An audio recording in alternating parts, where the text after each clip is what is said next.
Wendy, that was fabulous, and a really interesting example, both from a technology perspective and a personal perspective. I'd like to invite John and Kevin back on stage to join us, but also welcome Paul, Caris and Francois Brounais from Haworth and from Eversheds to join us as well for the panel debate, and a quick story from Eversheds' perspective as well.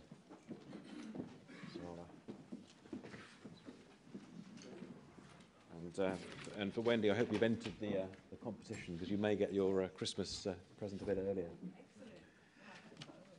To introduce our two new panellists, Paul and Francois. Paul is CIO of Eversheds and now in charge of workplace and property as well. So fascinating for me that an IT-based person is now taking charge of real estate. So an interesting perspective, and Francois is managing director of Haworth. Now, what interests me is that Wendy's comment about bring your own, about the growth of video has been a part of a story that they're going to share with you briefly. So I'll hand over to Paul and Francois first.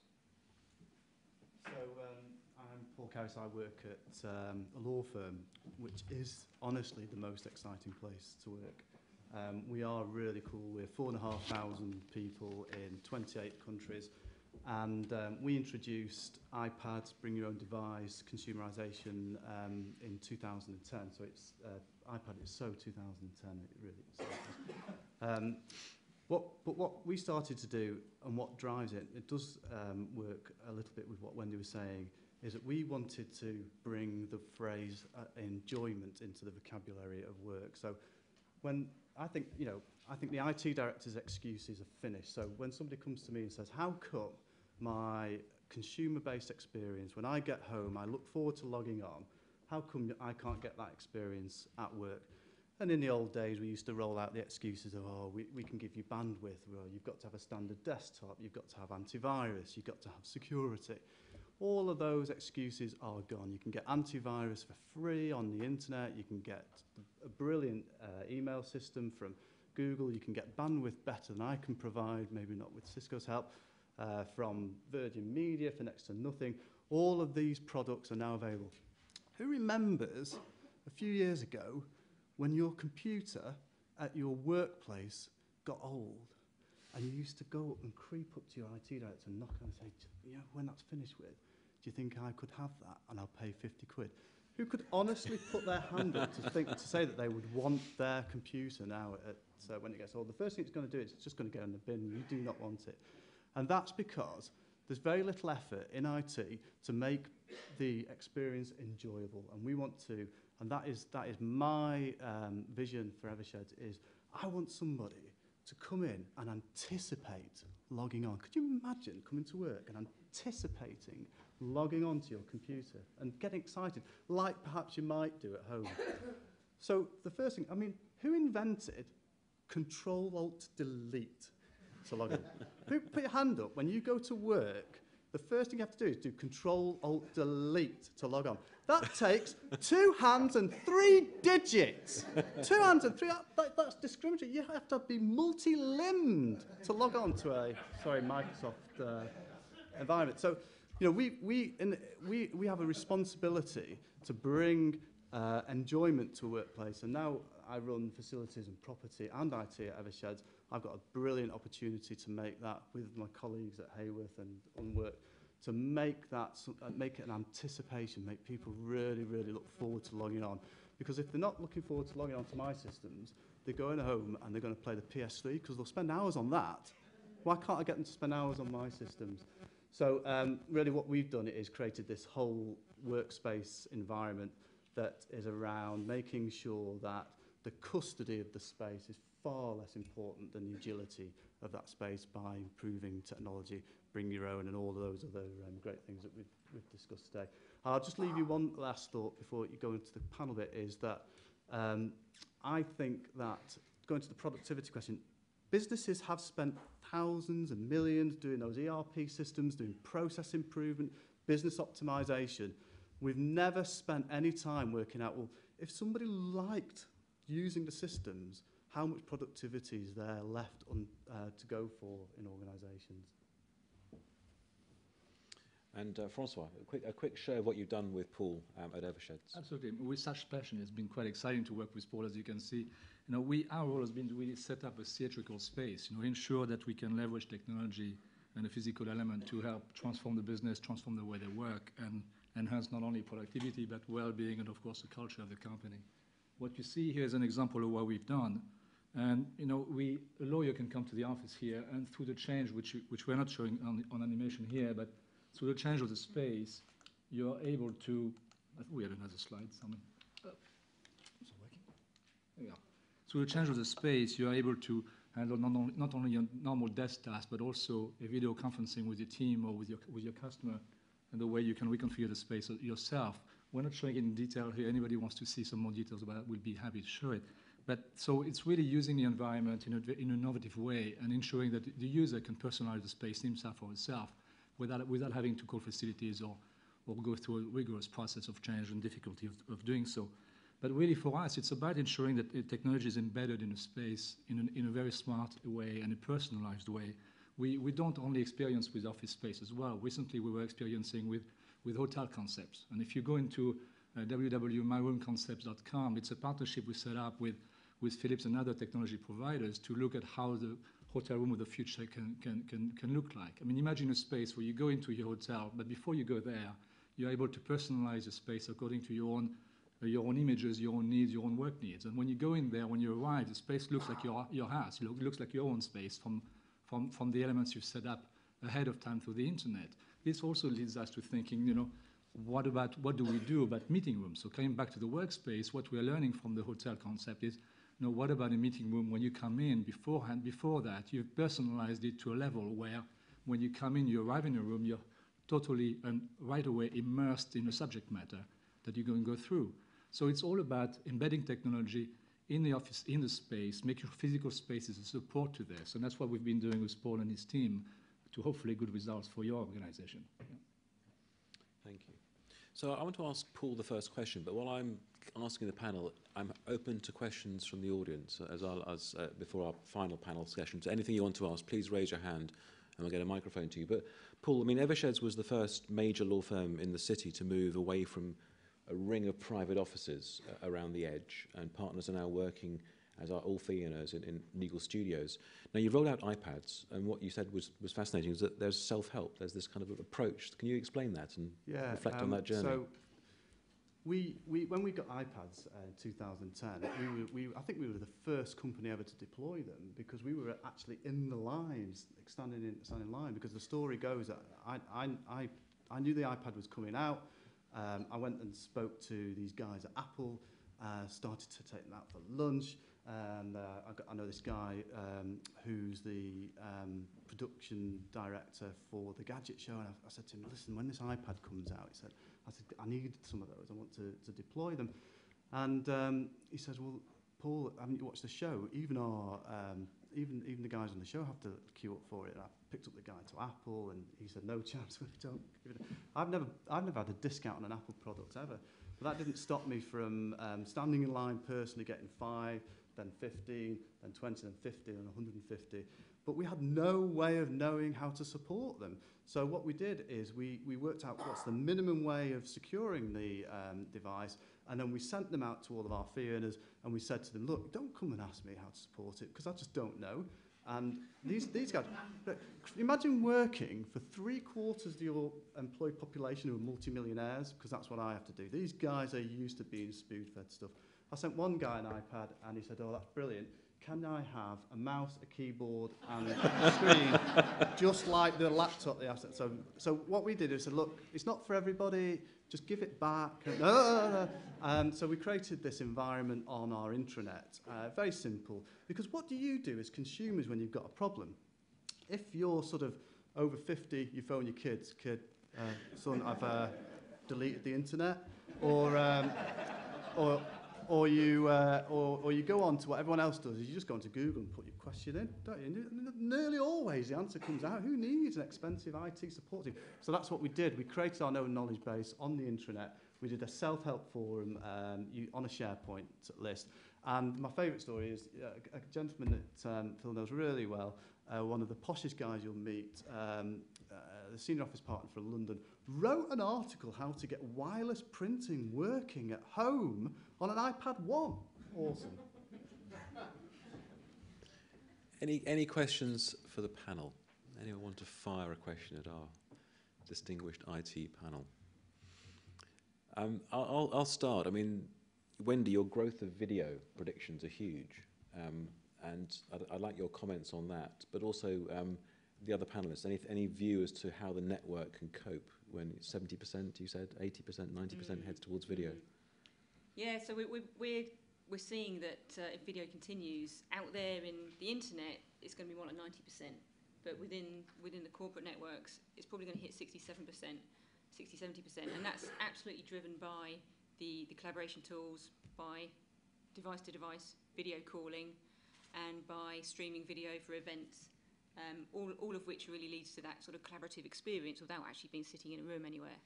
So yeah, we're seeing it within Cisco that ours peaks up to 50-60% depending.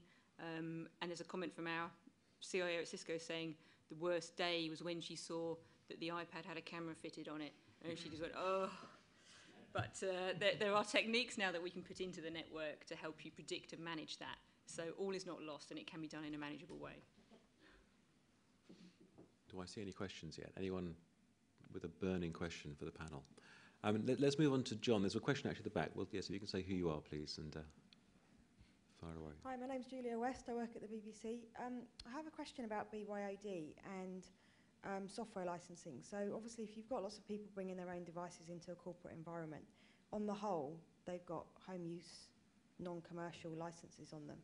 Do you just ignore that, or do you try and do something about it?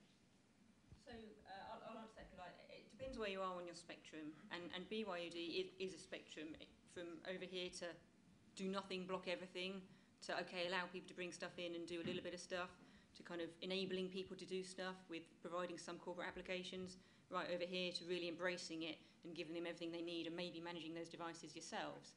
So it really depends on where you are in that spectrum, not only where you are today, but where you want to get to.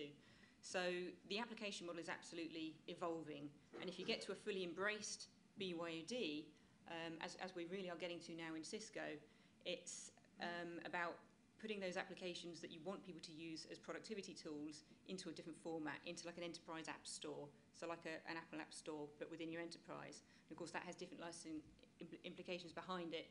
So we're seeing that licensing models are changing, depending, because usage is different, but frankly it's evolving still.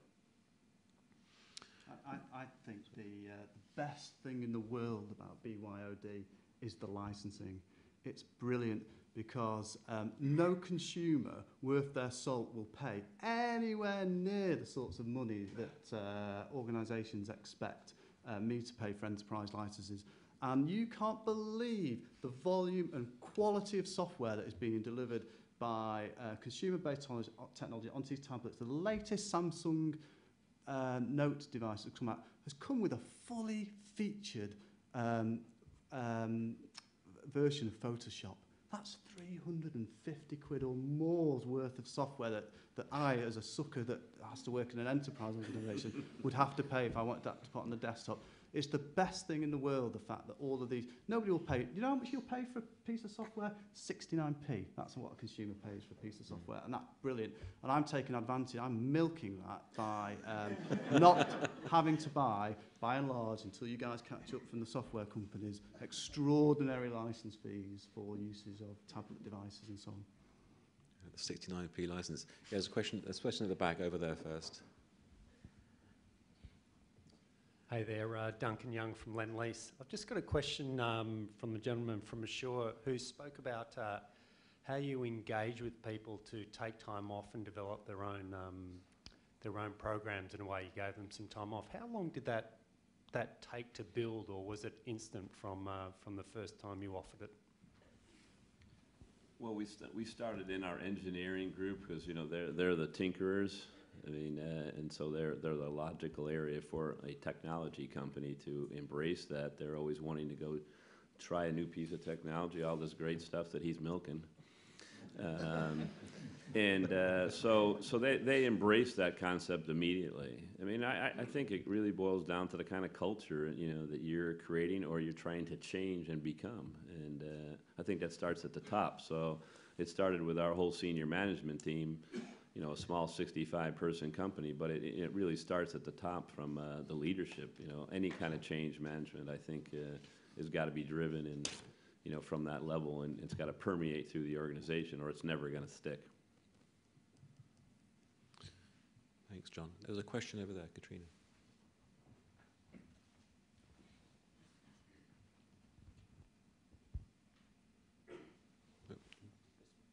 Okay, yeah, Katrina, if you go just up there, thanks.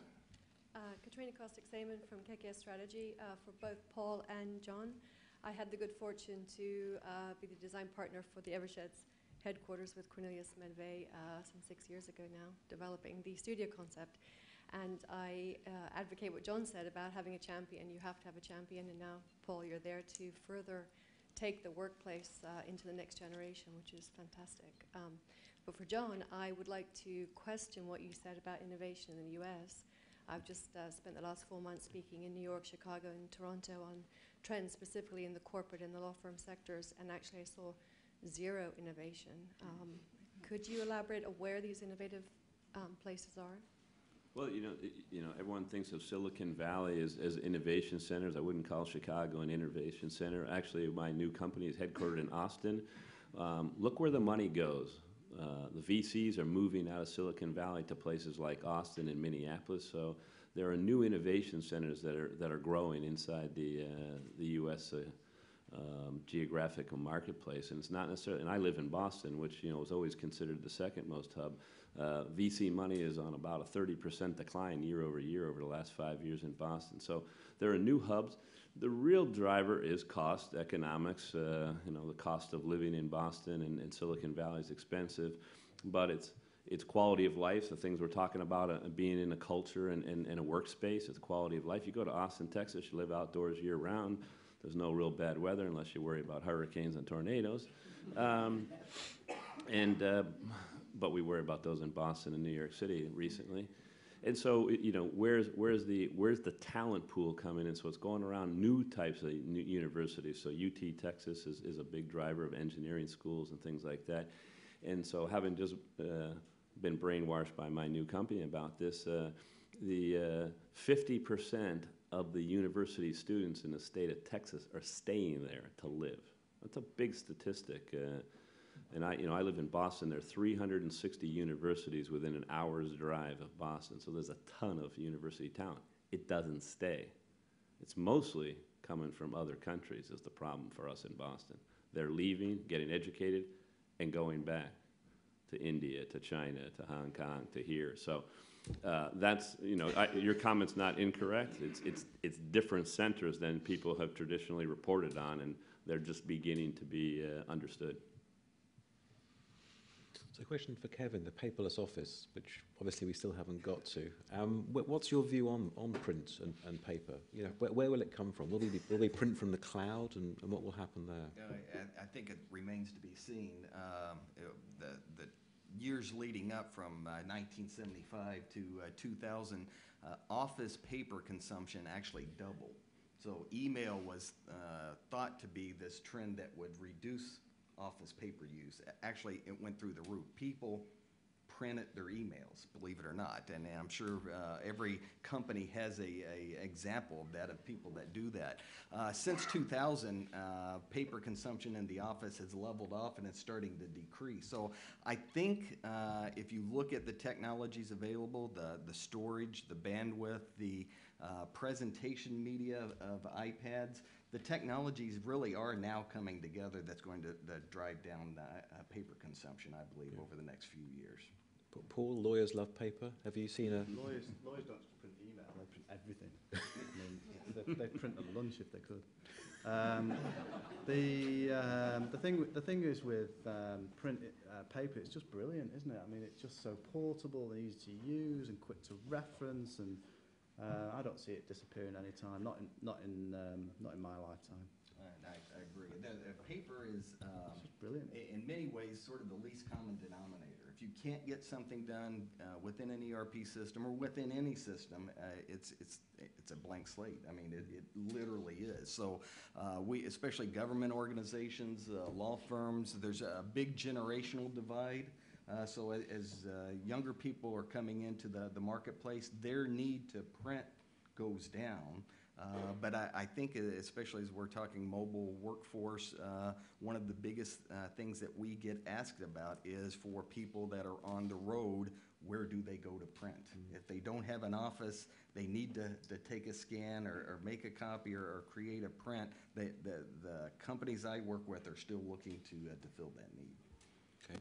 That's a question. I'd like to comment around the print. I think, you know, the internet is actually driving and keeping printing going. If you go to my office copier, they're printing articles off of the internet every day. I'll see stacks, 80, 100 sheets, and it's sitting there. So the internet is an interesting phenomenon to that paper problem. Well, if I just add one last thing, what we see is, again, 50 years ago, paper was really the only medium for transporting or storing information. Now it's really a temporary means of accessing information. And prime example, directions to come here today. I'm still a paper person, so I printed off a copy. I will keep that on a temporary basis just for the day that I need it, and then it goes into the recycle bin. And that's how we're seeing paper being used today. Yeah, thank you. Okay, we've got a question waiting here, I think. Over there, yeah. It's Jim Reed from Arup. The IT network, the corporate IT network always seems to be generally one step behind what the demands are that people place on it. And I know that the IT department, because of that, is always in the spotlight. Now, historically, we've seen the IT department, or the computer department as it was in those days, overtake the telephone department 20 years ago or so. We're now seeing a trend where the IT department's getting involved in facilities management, mirroring the sort of integration of the corporate network to encompass building control functions and lighting control functions, that kind of thing. I guess I'm looking at Paul here to see whether this is affecting you and what generally the impression of trends in this area are. So there's definitely a trend to bringing together technology and the physical infrastructure in which technology also exists, facilities and property. That's true, and that's certainly the case at Eversheds and other law firms. We are investing, and that has. So I didn't care about property until I took it over. Frankly, it was just one problem, and that wasn't mine to worry about. Now, crikey, I can't enjoy the buildings that I use because I spot bulbs that have gone out and carpet that's torn and stuff that I'd never even noticed before. But we are. So that has changed my perspective personally about how I hate to use the phrase, more holistically look at the investments that I make.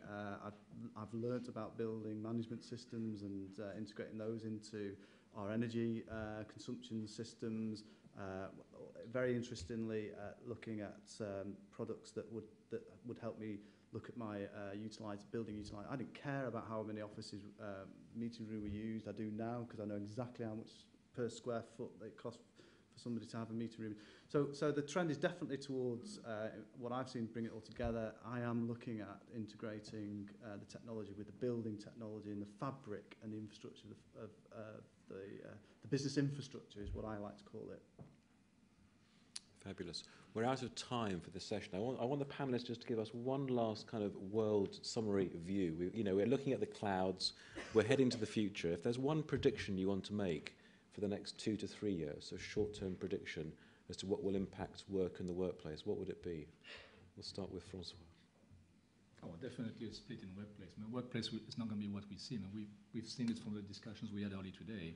We're going to work from home. You're going to work from the third place. You're going to work from the co-working place, from the main office, and we'll go to the fourth place as well now. So definitely mobility is a key, and that's a challenge for us, but it's a major opportunity for all of us. Okay. Thank you. Go. I think it would really fit in line with the comments I made today, and it's really about companies are looking at combining the print side from the content side, and it's all about printing less and saving more money. Okay, Wendy. Mobility, absolutely. It's just breaking that desktop. You've got to be at a desk 9 to 5, and the point about bringing together IT and facilities and IT and other departments, I mean, everybody has to be involved in this. If you let IT out to do something on their own, they'll do what IT thinks right. But the whole piece about mobility being about not just productivity and employee satisfaction, but about changing the culture to make the workspace and the workplace more efficient, it means that it has to be top down, it's got to be across all segments, and that you've got to be driven by what the users want to do. Don't be scared of that, because users will find a way to work the best way. You mentioned the 69p application, right? You know, users are pretty smart, and they will find a way to work in a way if you allow them to. So have an open approach, embrace it. Don't think about how are we going to control what's going on, but think about how are we going to enable people to be this way. And there is going to be a security and business risk balance there. But that's the balance, and that is the way we're going. So embrace it and reap the rewards. Thank you. Paul? So I've given up trying to predict the future, so I'm not going to attempt to answer your question, but what I do want to do is qualify something I said earlier. When I said that I don't think print will die in my lifetime, I was assuming I wasn't the guy that's going to live to 150. Hey, John? You stole my line. I said I'm not going to live to be 150. I think two things. I would challenge the audience that this gentleman spoke right before lunch.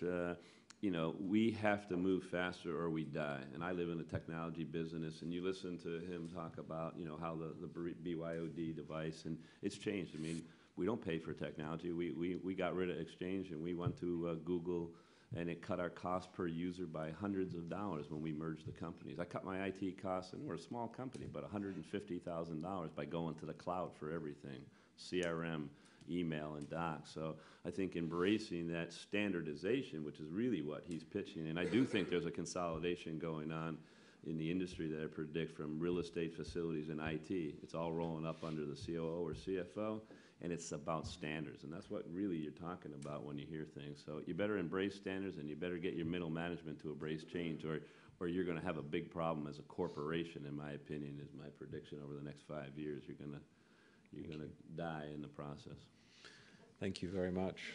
Gosh, on that cheery note, let's thank our panel. Thank you very much.